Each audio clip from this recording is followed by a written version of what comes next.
Hi, it's the M.L.M for the Soul channel, and I do have a new topic for today. Before I begin, I just would like to say, may the words and expressions of my mouth and the thoughts and meditations of my heart find favor and acceptance before you, Hashem. And some people I thank have inspired me. I hope they can inspire you as well. I will have links below this video to their sites. They are Rabbi Shalom Arush, Rabbi Lazer Brody, Rabbi Yossi Mizrahi, Rabbi Eli Mansour, Rabbi Alon Anava, Rabbi Yuval Ovadia, Rav Daniel Asor, Nisan Baruch Black, David Sachs, Rabbi Michael Skobach, Jews for Judaism, Rabbi David Asher, Rabbi Yaron Reuven. As well, if you've never checked out this channel before, I will have a link right below this video to my first video, which explains what M.L.M for the Soul means, what it stands for, and what I am doing. So today is going to be another topic on some issues about Shabbat that I thought were important. And these are from some emails from Rabbi Eli Mansour, just to give him credit for them. So this one talks about preparing for Shabbat, which is very important. Even though this is going to be posted on Motzei Shabbos, still applies for all time. So what he says here is that the Shulchan Aruch, Orach Chaim 250, writes that one should arise early in the morning on Erev Shabbat in order to begin making preparations for Shabbat.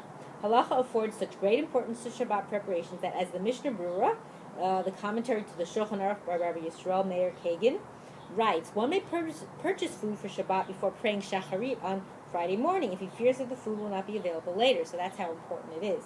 In such a case, where there is concern regarding the availability of food, one should recite Shema, go to the store to purchase food for Shabbos, and then pray. That's very interesting. So the Shulchan Aruch adds that even if a person has many servants working for him who could complete the Shabbat preparations, he should nevertheless involve himself in some way in preparing for Shabbat as a demonstration of honor to the day. The Kabbalistic tradition teaches that when a person selects a food item for Shabbat, he should verbally declare L'chvod Shabbat Kodesh, for the honor of the Holy Shabbat. Now that's something I tell people also, because when you do that, anything you buy for Shabbat, for Yom Tov, is being paid for by Hashem. So you always say when you're going to do the shopping and you're buying it, say this is L'chvod Yom Shabbat, or L'chvod Yom Tov, or L'chvod Shabbos Shabbat Kodesh.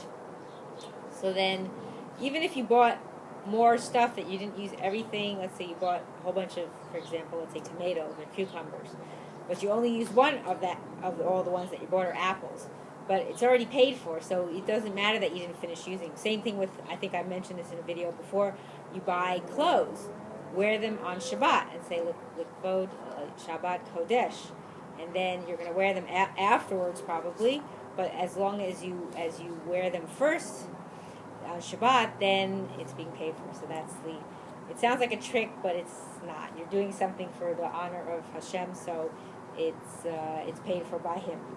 So the Kaf HaChaim, the halachic work by Rav Yaakov Chaim Sofer, writes that when a person perspires as a result of his Shabbat preparations, the perspiration has the effect of erasing his sins from his record. Isn't that amazing? Because you're putting in more work, the more effort.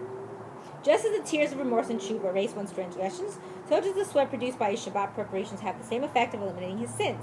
The Kaf HaChaim adds that one should not consider it beneath his dignity to exert himself in the Shabbat preparations. Quite to the contrary, it is most honorable and dignifying to be involved in this great mitzvah. So there you go, how important it is. So later, the Kaf HaChaim records the practice mentioned in the Talmud Yerushalmi to taste the food prepared for Shabbat. In order to ensure that the food is tasty as befitting Shabbat, one should make a point of tasting on Erev Shabbat every dish intended to be served during Shabbat. Observing this practice helps ensure a person long life. That's maybe probably a Kabbalistic thing. I never heard that, but that sounds good, right? Taste everything you're going to make to help you have a long life. So the Kaf HaChaim further writes that the husband should arrange the candles that the wife will light in honor of Shabbat, and that the home, including the outside porch, should be properly swept and cleaned before Shabbat. Husbands as well as wives should be involved in the process of cleaning the home for Shabbat, and nobody should consider such activity beneath his dignity. But there's even stories of great rabbis, I think in the Talmud, who would do things like that, like they'd go shop for the food, and I mean, these are great people, but they would be involved in it because that's how important it is. Now, this other topic on Shabbat I thought I would include in this video is also from Rabbi Eli Mansour. He says, is it permissible on Shabbat to talk about performing a malacha, which is a mitzvah, meaning something you do, I believe it's afterwards.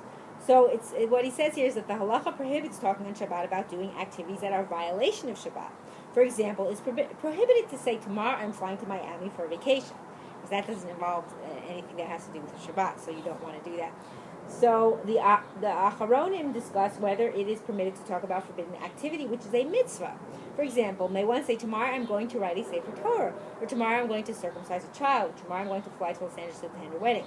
The Magen Avraham, which is Rabbi Avraham Gombiner from Poland, rules that talk regarding mitzvah is no exception and is prohibited.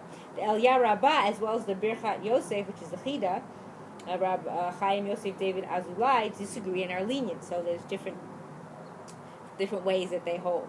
So the Aruch HaShulchan, which is Rabbi Yechiel Mechel Epstein of Novardok, concurs with the lenient position and reasons that just as, quote, Chefsei Shamayim are permitted, it is permitted to walk to the city limit on Shabbat for the sake of doing a mitzvah on Motzei Shabbat. So too is Shabbat, so too it is permitted to talk for the sake of mitzvah.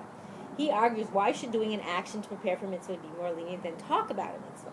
Rav Shlomo Zalman Auerbach, as cited by Shmirat Shabbos Kehilchata, refutes that analogy by distinguishing between walking to the city limit, which is already accomplishing part of the mitzvah, and talking about performing the mitzvah, which does not accomplish anything. And the Mishnah Brewer, Rav Yisrael Meir Kagan of Radin, solves this problem by suggesting a compromise. Here's what he says. He says he permits talking about performance of a mitzvah if it will motivate him to be diligent in performing it. Chacham Ovadia concurs with the Mishnah Brewer's position. So that's the whole idea, is if it's going to help you in the end, but for the most part you shouldn't be talking about things that you'd be doing afterwards. But if it's for the sake of a mitzvah and it'll help motivate you by talking about it, then yes, I agree. I would have to agree that is a good way to compromise. So I hope you had some insight into this information for yourself, insightful for you to learn from, and I hope that we will all do what we need to prepare for Shabbat and to do more mitzvahs that we will all merit to live and see, becoming a Mashiach speedily in our days, and the rebuilding of our final and everlasting Beis HaMikdash. Amen, and thank you for watching.